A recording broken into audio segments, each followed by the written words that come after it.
Ngunit tunay akong dininig ng Diyos sa aking dalangin, ako ay sinagot. See? Pag nananalangin ka, sasagutin ka niya. Ang problema lang ikaw, sinagot ka na ng Diyos, kaso yung sagot ng Diyos hindi ayon sa gusto mo, di mo sinunod. Taliwas Di ikaw din ang nasunod. Di huwag ka na mag-pray sa Panginoon kung ikaw lang din naman ang nasusunod. Ganun lang yun, niloloko mo lang yung sarili mo, di ba? Kapag tayo mananalangin sa Diyos at tutugunin niya tayo, sumunod tayo. Kasi ang Diyos, sinunod nga niya tayo. You ask God that God will protect you, that God will heal you. He gave you the answer, sinunod niya. Pinagaling ka, iningatan ka, tapos ikaw hindi. Ayun, pabaya ka na naman. Nung ikaw ay pinagaling, ayun, nag-issue na naman. Back to normal na naman. Pambira talaga, Hindi ka na nagbago, kapatid.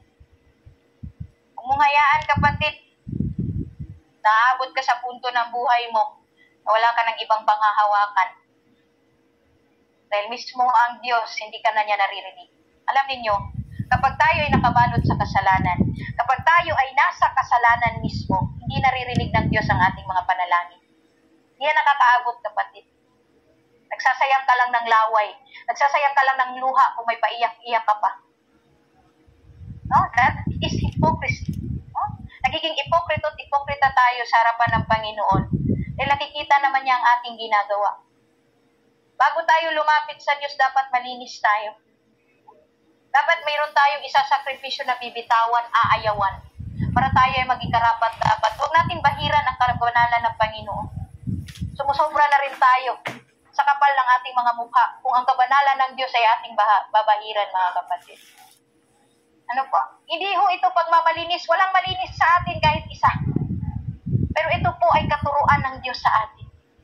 Kailangan natin sundin. Kaya lang ang problema, may kalyo na ang ating mga puso. Kinakalyo na yung puso natin, hindi lang yung ating mga paa. Buti sana ko yung paa lang ang kinakalyo, pero mahirap, kapatid, kapag yung puso mo na ang kinakalyo. Hindi na yan nakikinig. Wala na yang nararamdaman. Hindi na yan nakukonvict. Kahit ano pa sabihin sa'yo ng pastor, kung ang puso mo ay may kalyo na, wala ding silbi. Walang kwenta, walang kabuluhan. Nagsasayang lang ang pastor ng panahon sa'yo at laway. Kasi yung puso mo may kalyo na, may sarili ka ng desisyon. At yun na yung ipaglalaban mo kahit hindi tama. Tama ba? Alam natin yan. Lahat tayo dumaan sa ganyang kalalagayan. At hindi ko alam kung sino ngayon ang nandyan sa ganyang kalalagayan. Pero let me remind you, kapatid, masakit ito, pero this is the truth. And truth really hurts, but it will set you free. Kung gusto mong lumaya, piliin mo ang Diyos. Huwag mong piliin yung gusto ng iyong laman.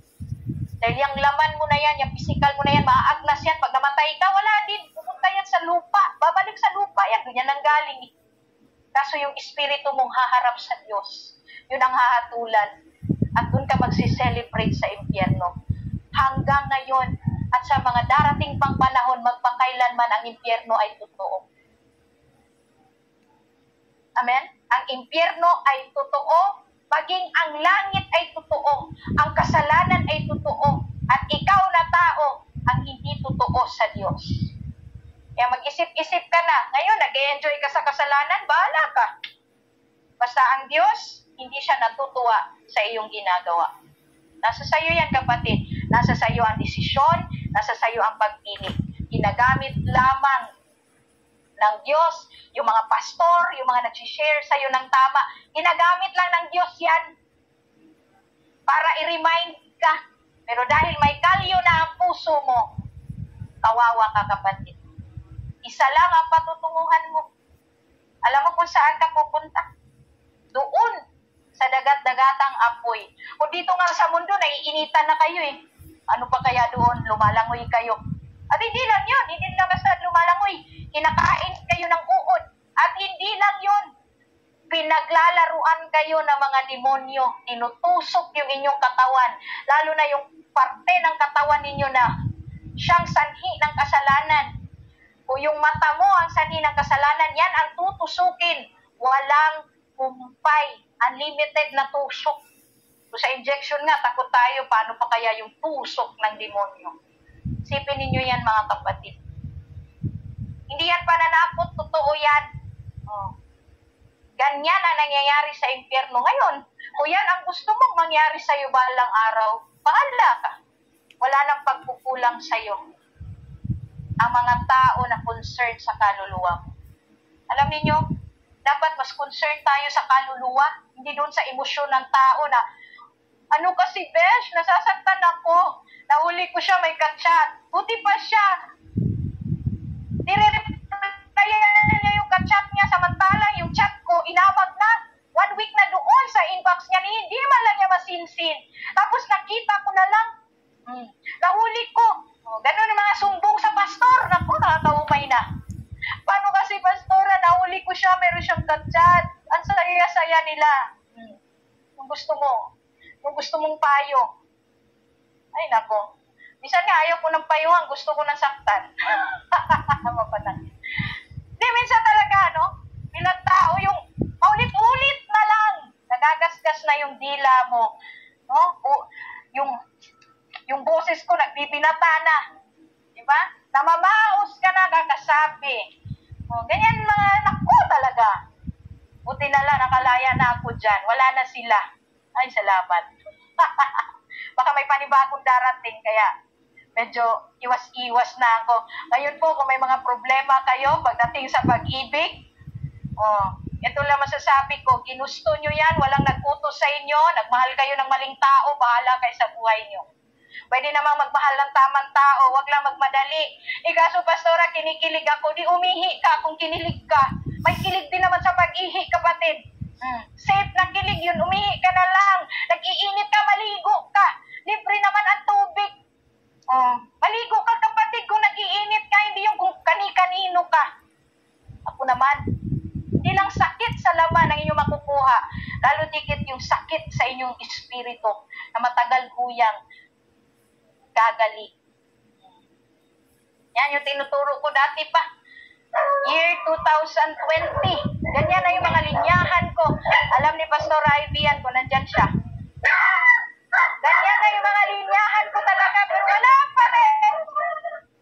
Ayun pa rin, umiiyak pa rin sa walang kwentang bagay at sa walang kwentang tao. Hindi ko alam kung nananadya o nananadya talaga eh. Kaya sa lahat po, ito panawagan, nananawagan ako sa lahat ng kaluluwa na nagsasuffer sa brokenness, na broken-hearted dahil nagmahal na maling tao, ginusto mo yan, walang nag-utos sa'yo, bala ka. Malaki ka na, matanda ka na. Wala nang pagkukulang sa'yo yung mga lingkod ng Diyos na nilapitan mo dahil ikaw din naman ang nasunod.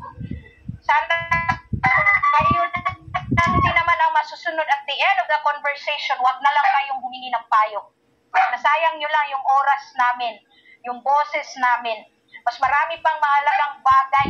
Sana kaming magagawa, pero dahil kami ay nagmamalasakit sa iyo, pinakinggan ka namin, tas yan lang pala yung mapapala, wala din. No? Kaya, ginusto nyo yan, walang nag-utos, bala kayo. Sabi nga sa Jeremiah, ay number 3, nais ipabatid ng Diyos sa atin na kapag tayo'y nakukutya, we receive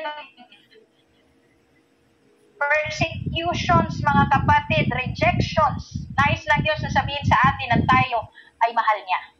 Mahal tayo ng Diyos. Amen? Sabi nga sa Jeremiah 31:3, nagpakita ako sa kanila mula sa malayo. Sa simulabay, inibig ko na sila. Kaya patuloy akong magiging tapat sa kanila. Praise the Lord. Ang Diyos tapat sa atin.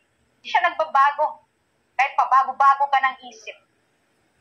Kahit pabago-bago ka ng pamumuhay na gusto mong ipamuhay. But the Lord is still faithful. Even if you are faithless. Amen?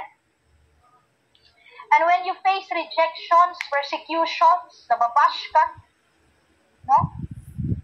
Nandiyan ang Diyos para sabihin sa iyo na you are loved. Wow! Hindi ka naman karapat-dapat mahalin, pero minahal ka ng Diyos. Maraming rason sana ang Panginoon na huwag kang mahalin, pero pinipili niya yung nag-iisang rason yung mahalin ka. Kaya nga siya namatay. Amen? Kaya siya namatay. Kaya inalay niya ang kanyang buhay. Para sa iyo, sino ka ba? Diba? Sino ka? Ano lang yun eh. Dapat itanong natin sa sarili natin, sino ba tayo para yung nag-iisang Diyos, nag-iisang Panginoon natin, ay kayang ialay yung buhay niya sa atin? Who are we? We don't deserve that grace. Amen? We don't deserve that. You don't deserve that. Your freedom, you don't deserve that. You are a sinner. No? You are rubbish. Isa kang basura. Isa kang basahan. Pero minahal ka ng Diyos. Amen? Sino ka ba para mahalin? Yung mga magulang mo nga, minsan ayaw ka nang mahalin. Kasi napapagod na sa'yo.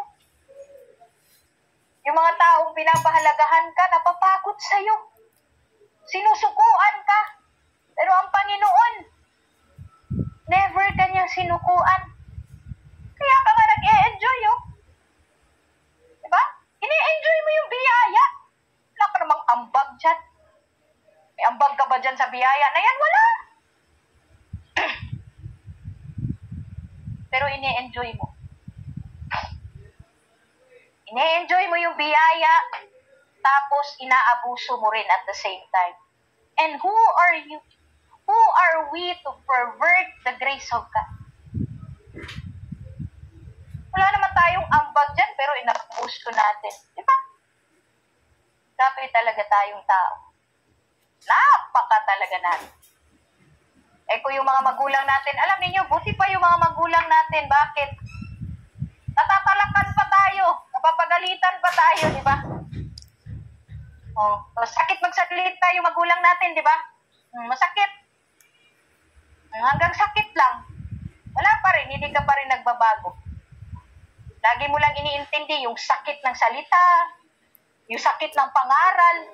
Hindi mo iniisip yung sakit na dinulot mo sa kanila dahil hindi mo sila sinusunod. Hindi mo sila pinahahalagahan. At hindi natin naiisip yung sakit na dinudulot natin sa Diyos sa tuwing tayo ay gagawa ng mali. Sa tuwing tayo ay gagawa ng kasalanan. Hindi natin yung naisip. Lagi natin iniisip yung tayo yung nasaktan, tayo yung kawawa, tayo yung natalo, tayo yung naiwan, tayo yung pinagpalit. Nandun pa sa point na namamatay na ang puso ko. Wow! Kung namamatay ang puso mo, di, patay ka na rin sana, pero buhay ka naman. Huwag kayong masyadong OA sa paggamit ng salita. Masyado kayong hyperbole. No? Yung exaggerated masyado. Gumamit ng salita. Kala mo kawawang-kawawa.